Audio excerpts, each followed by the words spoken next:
नमस्कार।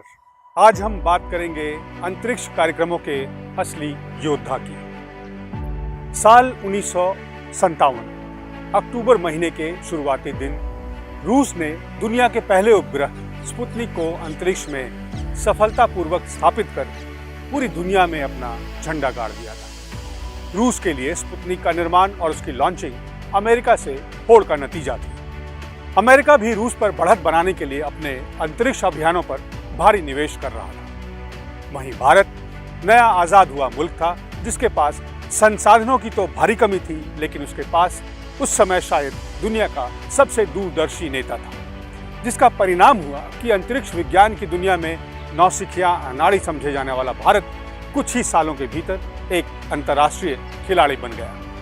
यहाँ एक बात महत्वपूर्ण याद दिला दूं कि जब भारत का संविधान लिखा जा रहा था तो हमारे दूरदर्शी संविधान रचयिताओं ने मौलिक कर्तव्यों में कोट वैज्ञानिक दृष्टिकोण से मानववाद और ज्ञानार्जन तथा सुधार की भावना का विकास करें अनकोट संविधान में सम्मिलित किया था।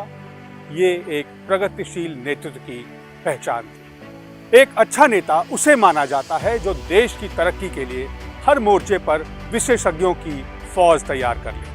नेहरू जी को आने वाले वक्त की सटीक पहचान थी, सो उन्होंने अंतरिक्ष कार्यक्रमों पर काम करने का मन बना लिया, जबकि भारत से अधिक कई संपन्न देशों ने इस तरफ ध्यान भी नहीं दिया था। नेहरू जी ने 1962 में Indian National Committee for Space Research INCOSPAR बना दी और इसकी कमान थमाई धुरंधर वैज्ञानिक विक्रम साराभाई को। यही इनकॉस्पर बाद में इसरो बन गया, जिसके नाम आज दुनिया की नामचीन उपलब्धियां दर्ज हैं। जब नेहरू जी ने इनकॉस्पर की नींव रखी थी तो देश के भीतर बाहर यह सवाल भी उठा कि भारत को अंतरिक्ष विज्ञान के विकास पर इतना पैसा खर्च करने की क्या जरूरत है। लेकिन नेहरू जी अंतरिक्ष कार्यक्रमों के महत्व को बखूबी समझते थे। नेहरू जी ने साराभाई को खर्च पर सोचने से मना कर काम पर ध्यान देने के लिए प्रोत्साहित किया। साराभाई भी अब जल्द से जल्द भारत में अंतरिक्ष कार्यक्रम की शुरुआत करना चाहते थे। जल्द ही सबके प्रयासों ने रंग दिखाना शुरू कर दिया। एक साल बाद यानी साल 1963 में साराभाई ने साथी वैज्ञानिक डॉक्टर भाभा का सहयोग लेकर केरल के थुम्बा से पहला प्रायोगिक रॉकेट छोड़ा। हालांकि यह अमेरिका में बना रॉकेट था, लेकिन भारतीय वैज्ञानिकों ने 4 साल के भीतर ही देसी रॉकेट बनाने में कामयाबी हासिल की। इस बीच में एक ऐसी घटना भी हुई जिससे देश को भारी धक्का लगा था। दरअसल जनवरी 1966 में साराभाई के अंतरिक्ष सहयोगी डॉक्टर होमी जहांगीर भाभा का विमान स्विट्जरलैंड में क्रैश हो गया। कहा जाता है कि कई विकसित देश भारत को परमाणु शक्ति संपन्न होते नहीं देखना चाहते थे और शायद किसी बाह्य साजिश के तहत हवाई जहाज को क्रैश करवाया गया था। ऐसे समय में सरकार और पूरी देश की उम्मीदें विक्रम साराभाई से और अधिक बढ़ गईं। लंबे प्रयास के बाद 20 नवंबर 1967 को थुम्बा से भारत पहला निर्मित रॉकेट रोहिणी छोड़ा गया। इस परीक्षण के साथ ही अब भारत ने अंतरिक्ष विज्ञान के क्षेत्र में अपना पहला कदम बढ़ा दिया था। उसके बाद आया साल 1975। 19 अप्रैल को भारतीय वैज्ञानिकों ने स्वदेश में विकसित पहला उपग्रह आर्यभट्ट अंतरिक्ष में सफलतापूर्वक स्थापित कर दिया। यह इसरो के लिए एक लंबे सफर का पहला कदम माना जाता है। देश के इस पहले उपग्रह का नाम भारत के मशहूर खगोल शास्त्री और गणितज्ञ आर्यभट्ट के नाम पर तत्कालीन प्रधानमंत्री श्रीमती इंदिरा गांधी ने चुना था। वैसे तो इसका जीवन 6 महीने ही निर्धारित था, लेकिन यह मार्च 1981 यानी करीब 6 वर्षों तक देश के संपर्क में था।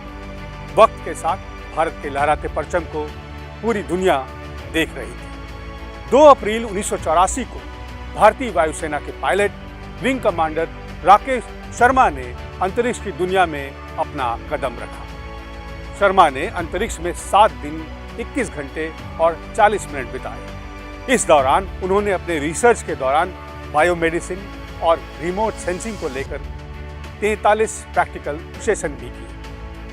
भारत ने 22 अक्टूबर 2008 को चंद्रयान लॉन्च किया, जो 30 अगस्त 2009 तक चंद्रमा के चक्कर लगाता रहा। यही चंद्रयान ने चांद पर पानी की खोज की। यह इतनी बड़ी खोज थी कि पूरी दुनिया में भारतीय वैज्ञानिकों की शोहरतें बढ़ गईं। अंतरिक्ष में भारत को नई पहचान दिलाने वाला मंगलयान मिशन और चंद्रयान मिशन को मनमोहन सिंह ने ही मंजूरी दी थी। शुरुआत में चंद्रयान 1 भारत और रूस का एक संयुक्त मिशन था, लेकिन 2012 में इसरो ने इस मिशन को अकेले अंजाम देने का फैसला किया और इसी साल मनमोहन सिंह ने मंगल मिशन की घोषणा की थी। 2014 में भारत ने अपने पहले ही प्रयास और बेहद कम खर्चे के साथ मंगलयान को मंगल ग्रह की कक्षा में पहुंचाने में सफलता हासिल की। 1994 में पहली सफल लॉन्चिंग के बाद पोलर सैटेलाइट लॉन्च व्हीकल यानी PSLV भारत का सबसे बेहतरीन लॉन्च व्हीकल बन गया। जून 2017 तक इसने लगातार 39 सफल मिशनों को अंजाम दिया। 1 जुलाई 2022 तक PSLV के जरिए लॉन्च 55 मिशनों में 52 मिशन सफल रहे। भारत ने अब तक अंतरिक्ष क्षेत्र में जो काम किए हैं उनके बल पर अंतरिक्ष की वैश्विक अर्थव्यवस्था में हमारी 2% हिस्सेदारी है। आज अंतरिक्ष की दुनिया में भारत के नाम एक से एक बढ़कर रिकॉर्ड दर्ज है। इसरो ने अब तक 116 सफल मिशन पूर्ण किए हैं। आपने कभी सोचा ये सब कैसे संभव हुआ?